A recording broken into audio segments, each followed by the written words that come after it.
Ay, tengo 3 invitados de lujo. De lujo, de verdad. Carlos Martínez, periodista, especialista en derechos humanos, @CharlieLima, esa es tu cuenta. La doctora María Elena Horta, qué bárbara, qué picuda eres, María Elena, la verdad. Especialidad en Derecho Privado y Familiar, fundadora de la Asociación de Abogados de la Ciudad de México, investigadora en el Centro Nacional de Derechos Humanos. Víctor Cimental, gracias. Gracias. Doctor en Derecho y en Medio Ambiente y Desarrollo, ¿no? Especialista también en Derechos Humanos y Derecho Constitucional. Miren, hay mucho que hablar de los derechos humanos, mucho. Porque históricamente cuando surgen los derechos humanos es eso, es la palabra lo dice, es que los derechos que tú y yo tenemos pues se nos cumplan, se cobijen, se cuiden, se salvaguarden, no se negocien. ¿Qué derechos? Pues derecho a la libertad, derecho a la comida, derecho a la educación, todos los derechos que un ser humano, salvo las responsabilidades que claro tenemos también como ciudadanos, evidentemente. Pero luego vino una manoseada de derechos. Pero manoseada, ¿verdad? Sí. Terrible. Empezó, por ejemplo, la Comisión Nacional de Derechos Humanos en México. Empezó a ser manejada por gente muy incapaz, que empezó a proteger los derechos de los delincuentes. Y entonces ya no se entendía si el delincuente y yo tenemos el mismo derecho. ¿Dónde estamos parados hoy, María Elena? ¿Dónde estamos en los derechos humanos? ¿Dónde estamos parados en México? Pues la verdad, una situación un poco difícil, aunque duela, en razón de que, bueno, pues se oficializó toda la defensa de los derechos humanos y pues los organismos encargados no han cumplido con esa protección que debiéramos tener, ¿no?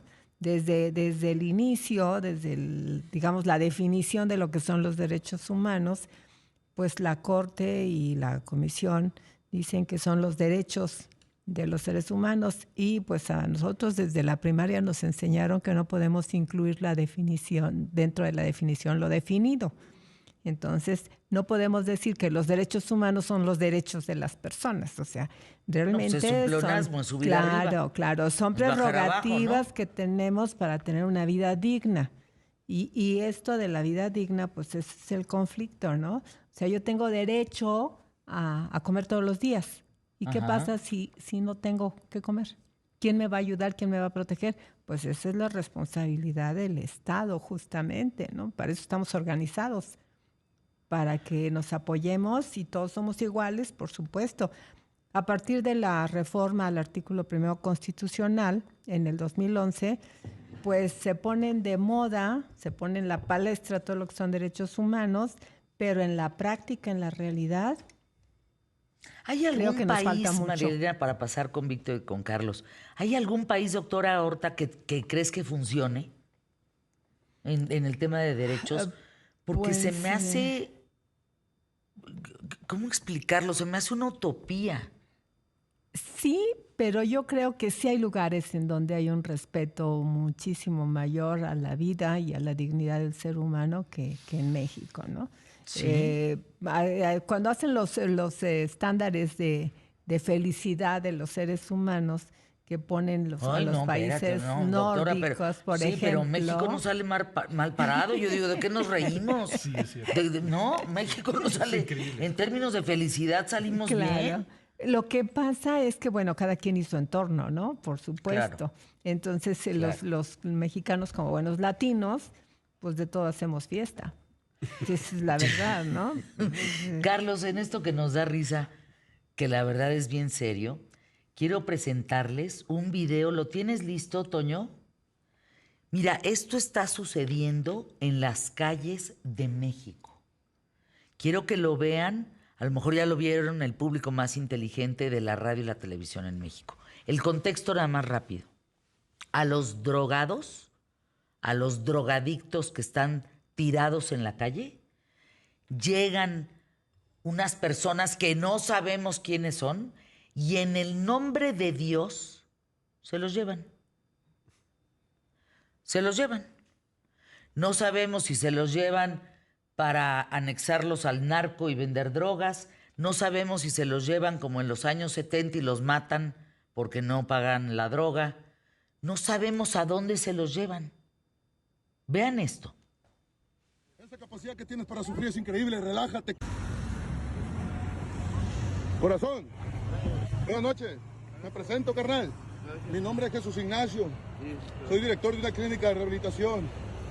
Lo único que quiero ofrecerte es un proceso, carnal. Donde va a haber panza, nalguita, cachetito y palabra de Dios. Tú vas a ser instrumento de donde Dios va a obrar en los corazones de las personas. Testimonio latente de un Dios vivo. Lo voy a hacer, pero ya sé que me vas a responder. ¿Quieres la ayuda, carnal? ¿Te quieres ir conmigo a la clínica para alivianarte? Contéstame, corazón. ¿Estás bien? Sí. Ok. Para ese tipo de respuestas hay un versículo bien hermoso, el cual es el Lucas 14:23. Sí. El versículo, lo único que va a pasar es que vas a empezar a desafiar la gravedad. Lo único que no vas a tocar va a ser el piso y en el aire te voy a gritar Pariola Cochi. El versículo es tan hermoso que dice, dijo el Señor al siervo, ve por los caminos y vallados y fuérzalos a entrar. Para que se llene mi casa. ¡Vámonos! ¡Está mercado! ¡Pariola Cochi! ¡Vamos a! Atrás hay unos hombres que ya están esperando para llevárselo. Mientras él, drogado, está oyendo este discurso y lo suben como a una Juliana. A una Julia se llaman, ¿no? Esas camionetas. Pero pues no tienen identificación de nada. Y así videos y videos que circulan. Y pues como está hasta el gorro, Carlos, Víctor, no se puede defender y así se lo llevan. Mira, es algo que se conoce como la patrulla espiritual, pero es una cantidad de miles de millones de reproducciones en la red y de miles de millones de videos que han hecho las personas parodiando esta acción.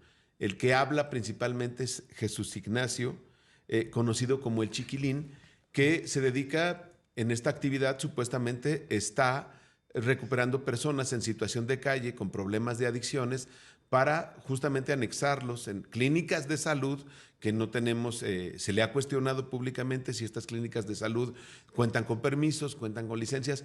Mira, lo complicado de esto, y qué bueno que usas este video para ejemplificar a las audiencias, es la cantidad de derechos humanos que se transgreden en una acción, pero la normalización de la violencia y la normalización de una cuestión como secuestro. Es una situación en la que se priva de la libertad a las personas. Y si tú le rascas, normalmente en TikTok tú puedes parodiar este video utilizando el audio y hay miles de videos que se han hecho alrededor de esta situación. ¿Cómo vas a parodiar un secuestro, Carlos? Pues lo han parodiado niños.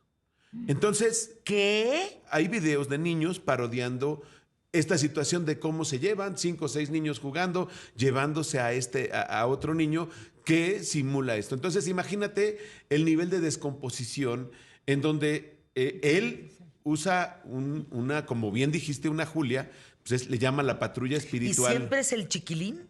Sí, es él siempre. Y su cuenta tiene 40 y tantos millones de me gusta. ¿Qué estás diciendo, Y Carlos? lo han entrevistado casi todos los podcasteros de TikTok. Es una personalidad, es una figura. Me parece que aquí hay varias cosas que cuestionar. En principio, el balizamiento de una unidad tipo patrulla. Ahí hay una omisión de la autoridad municipal. La parte de la Comisión Estatal de Derechos Humanos, al ser un asunto tan relevante a nivel mundial, que lo han abordado todos los medios de comunicación, ya lo han abordado. Y no hay consecuencias. Es una normalización de una simulación o de una acción de secuestro, de privación ilegal de la libertad, en donde imagínate cómo ya los niños están construyendo una narrativa en su cabeza, uno, para generar un consumo de adicciones, 2, para esperar a que la patrulla te lleve. No, y que llegues con Dios. Porque en el nombre de Dios... En el nombre de Dios se cometen unas atrocidades en el mundo. Bueno, ve el padre Maciel. En el nombre de Dios te toqueteo. Hay 400, el crecimiento en 10 años ha sido del 400% en el consumo de ciertas adicciones. Entonces, este tipo de contenidos es una omisión de la Secretaría de Gobernación.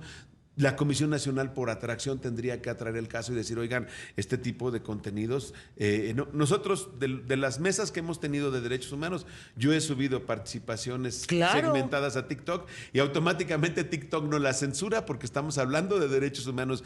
Pero una acción de este tipo me parece increíble que nadie haya tenido un análisis de decir, oye, vean esto. Y al final del día lo que le tendríamos que transmitir a las audiencias es, ahí está una muestra de cómo los derechos humanos son indispensables para la vida humana, son necesarios y es una acción que repetir. Pero además quiero decirte una cosa, esta patrulla espiritual ya se replicó en Centroamérica, ya se está replicando en varios estados de la República, porque la sociedad lo acepta.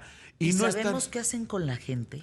Sí los tienen en clínicas, el Chiquilín, don Chiquilín, que está haciendo una labor, vamos a hacer una labor ante la ausencia del Estado, que aquí también valdría un punto a favor de don Chiquilín y decir, oye, si está haciendo una labor tan eficiente con 6 tipos que se llevan a la gente y los están mostrando rehabilitados, pues yo creo que entonces tendría que ser una práctica que tendría que, o llamarlo de asesor en el gobierno y decirle, oye, tú dinos cómo. Hazlo presidente municipal, mano, porque de veras el que está no sirve. Va para eso, o sea, va para eso. Claro. Entonces, es algo que ya se está empezando a repetir en varias partes. ¿Y en qué momento? ¿En qué momento? El narco puede utilizar a estas personas para tráfico de órganos, bajo esta normalización en donde la sociedad ya lo tiene concebido como algo muy bueno. No, de verdad. Oigan, esto de la patrulla espiritual es terrorífico. Pero bueno, guardo silencio, Víctor Cimental, para que escuchemos tu opinión, tu punto de vista, por favor. Bueno, antes que nada, gracias por la invitación. No, pues es tu programa en el que no te dejan hablar. Bueno, es que estoy rodeado de puros expertos, gente maravillosa y altamente conocedora de la temática. Pues yo aquí voy a tocar un punto que hemos obviado y que se ha olvidado desde siempre. Hablamos de derechos humanos como prerrogativas, que es correcto. Y el punto está a quien lo exigimos. En automático pensamos al Estado en lo general, en específico áreas de gobierno. Pero los principales violadores de los derechos humanos son las propias personas, la gente, la población. Entonces hemos olvidado el concepto esencial para rescatar esto, que es el de deberes humanos. Sí, tengo el derecho a la vida, el derecho a la libertad, a la alimentación. Deberes. Sí, tenemos que hablar de deberes. Debo respetar la vida del de enfrente, debo respetar la libertad del de al lado, debo respetar la posibilidad de desarrollo, de disentir de los demás. Estamos entrando en una etapa de enorme descomposición social, en donde, entre otras cosas, la gente en lo general se ha vuelto irresponsable. Y entonces solamente se trata ya de estirar la mano y de exigir, tengo derecho a todo. Perfecto, tienes derecho a todo, estoy de acuerdo contigo. Pero también tienes deber de todo. Deber de respetar la libertad del de enfrente, la propiedad, la vida. En este caso, el video que acabamos de ver, por supuesto que eventualmente podemos ver hasta como loable lo que realiza este personaje. Pero el sujeto que está sentado en la banqueta tiene el derecho de hacer de su vida un papalote. Claro, por supuesto que también tiene el deber, exactamente, de respetar la convivencia social. Pero si él decide vivir en la penuria, siempre y cuando tenga la oportunidad de poder salir de esa penuria. Oigan, estoy de acuerdo. Es que espérame, ya metiéndonos más a fondo con este señor, el Chiquilín, es que regresa rehabilitada la gente a sus casas. Está haciendo hay un señor que llevaba perdido años y regresó a mantener a su familia. Oye, eso es bien cierto, porque ha recogido casos de gente que se va a la frontera en este sueño americano y que pierden porque no trae papeles también. Sí, y se pierden en una ciudad tan conflictiva como Tijuana. Sí, vuelvo a repetirte, hay muchas cosas que podríamos señalar que son omisas y que nos son ejemplo para demostrar que las autoridades están ausentes. Pero me parece que el Estado está gastando en 50, 60 mil empleados y él solo con 6 está dando los resultados que hoy el gobierno no nos puede ofrecer. Pero además, ¿cuál es el presupuesto para el tema de tratamiento de drogadicción y salud mental? Es casi nulo. Nulo, no alcanza. Y mal utilizado. Exacto. Aquí en la Ciudad de México no nos tenemos que ir tan lejos, en la zona centro turística, la zona de la Alameda. Garibaldi. ¿Cuántas personas viviendo en condiciones Pero infrahumanas. Fíjate, Víctor. Dolorosísimo No, verlos. Víctor, yo fui a dar cobijas al centro, en la Ciudad de México. Sí. Me agarraron los padrotes de los niños que venden hot dogs, que piden limosna, porque les di una cobija. Así es. No vengas a hacer revueltos aquí, ¿eh? No, a mí me pides permiso si les quieres dar algo. ¿Y qué crees que voy encontrando en una coladera sellada? Porque empecé a oír los gritos. Iba embarazada del niño que está allá en la esquina, de ese mocoso que está ahí, de 23 años hoy. Iba embarazada de él. 50 niños encerrados en la coladera para que se murieran. Y la autoridad omisa, no existen, no cuentan. No cuentan, eso es algo terrible. No, entonces- pero lo peor, perdón que te Sí, interrumpa, no, Fernanda, no, lo tienes toda la peor, razón. lo dijo Carlos, lo dijo María Elena y lo has dicho tú, lo está normalizando la sociedad, no nos importa. Ya a cuestiones que nos deberían llevar a un dolor, porque son seres humanos. No nos duele, pasamos como si fuera una banqueta más en el mobiliario urbano y nos debería doler muchísimo Claro. ver que están esas personas niños. durmiendo, niños medianos, grandes, la edad que sea, señores, son sí, personas, son seres humanos que están en condiciones deplorables, sufriendo enormidades. Sí, No ya, sé, ya esto es- perdimos nuestra capacidad de asombro. O sea, ya dejamos todo sin que nos importe lo más valioso que es la vida de los seres humanos. ¿Cuántas veces salen noticias y noticias de gente que pues han asesinado en la forma más horrible? Y pues eso fue noticia hoy, pero mañana ya no nos importó Es porque que ya fíjate pasó lo a la de historia. los cantaritos, ¿no? Que iban por uno de los meros del cártel. Sí, nada más que se escabecharon a 6 más, a 7, ¿no? Que estaban ahí, no sabemos si comiendo con él, de pasada, no de pasada. Lo mismo que el bling bling. No, pues que entramos ahí, echar reventón. Y bolas, se revientan a 9. No sabemos si... Porque que se revienten a la gente mala, entre la gente mala, pues eso siempre va a suceder. Claro. Por territorio siempre van a pelear a muerte. Pero ¿y la gente buena que anda caminando por ahí? Se acabaron las ciudades santuario de nuestro país, Fernanda. Era Esa lo es la realidad. Ya no hay una ciudad en la que tú tengas esta libertad para utilizar el espacio público, para caminar en libertad, sin temor, sin miedo. Y esos son derechos humanos. Mira, un ejemplo de las sociedades responsables fue lo que pasó con la Dana en España, este movimiento del cambio climático, y cómo reaccionaron con Con lo de Dana. los reyes Ah, contra el primer ellos ministro. fueron los del lodo. Pero además, Y las pedradas. la sociedad se organizó de manera inmediata Claro. y traen un movimiento en las calles para exigir acción. Entonces, no es solo nosotros, tú desde este espacio generas una reflexión y nos corresponde hablar para que la sociedad tome. Pero hay que reconocer que lo que llevó a la presidencia de la República a la izquierda es el movimiento del 68. Una muerte trascendental en nuestro país. Que de la cual no hubo justicia, no hubo Entonces, derechos humanos. ¿Y qué pasó? Ayotzinapa y No muchos hubo. otros casos. Entonces, las acciones han hecho que la sociedad salga a la calle. Ahorita hay una serie sobre el sismo del 85 y lo que más resalta esa serie es justamente la acción de la participación social. Los derechos humanos no van a ser exigibles en tanto la sociedad no sea participativa y los conozca. Y esto es una labor del gobierno. Cuando se promocionaron los derechos de los niños, tú estabas con un niño y en la generación de la que yo soy le querías dar un zape jugando y te decía, hey, tengo derechos, y te puedo denunciar. Entonces nos corresponde socializar más los derechos. ¿Saben qué? Yo sí estoy muy impactada. Son muchos años de ser testigo a través de este espacio, pues durante casi 25, del cambio que hemos sufrido, del cambio que hemos vivido, de la indiferencia, de ir a una marcha pero comprarte tu cafecito y regresarte a desayunar. Cuando no estamos entendiendo lo que nos están robando, lo que nos están quitando. Me sorprende que cada vez, para mí pensar que en Chiapas en un fin de semana matan a 280 personas, 90 por día, digo, cabrón, no sé, ¿cómo? ¿Pero por qué? ¿Por qué no? ¿Dónde está la autoridad? Vivimos un terrorismo en México y nadie hace nada. Es una regresividad, ese es el concepto, que a nivel mundial se está plasmando porque sí hay una regresividad a nivel mundial. Y es una tendencia mundial. Lo que pasó con la elección de Estados Unidos, lo que se viene Pues ahí está. es una Es ola, brutal, ¿eh? una ola de violaciones de derechos humanos. Miren, tengo que entregar micrófonos a los patrocinios, pero ¿saben qué me dijo un mexicano? Ay, no manches, Fernanda, que no la armen de todos estos allá en Valencia, hombre. Fueron 200 muertos. Me quedé petrificada. Aquí Dije, le podemos aumentar 1 o 2 ceros y no pasa nada.